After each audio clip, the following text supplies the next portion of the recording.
And so this is going to be your first time of going abroad. You had grabbed the opportunity when you won a national competition, and now you are on your way of meeting other ace students that are known to excel in the field of academics. Granted, with the educators travel, you may have to make sure you have organized everything before you left your house with mixed emotions.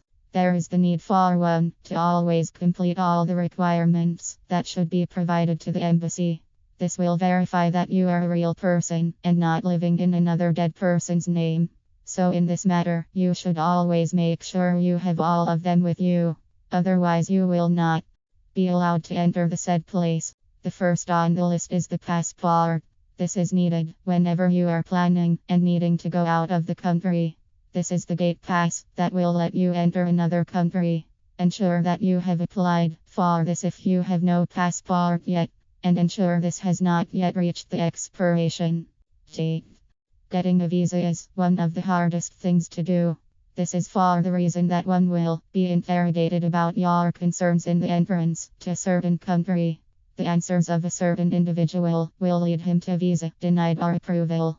So always make sure you are ready with the complete requirements. For those who are 18 and below, you may need to ask permission from your parents before you go to the embassy or other places and proclaim that you cannot wait for the tour.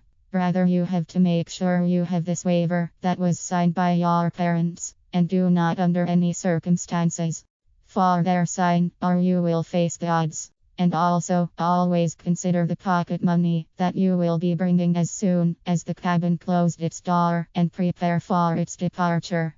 You will need this in order to buy things that you wanted to bring at home. You cannot rely on the university shouldering if you can work to have a pocket money with you.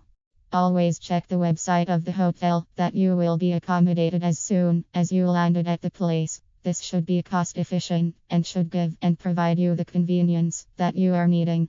You will need a good night's sleep after the tiring forum that you have attended into. Doing the research about the country is needed so that you will know the history or the background of the vicinity. Not the entirety of information, but just enough of it that you will not be clueless about the area, the current president, currency, capital cities, and all will do as long as you have some information about it. And lastly, always enjoy your educator's travel. Aside from being a great opportunity and an additional credential to your resume, you will have to meet new faces. You will encounter new information that will be of great use to your experience. So always have fun learning new things.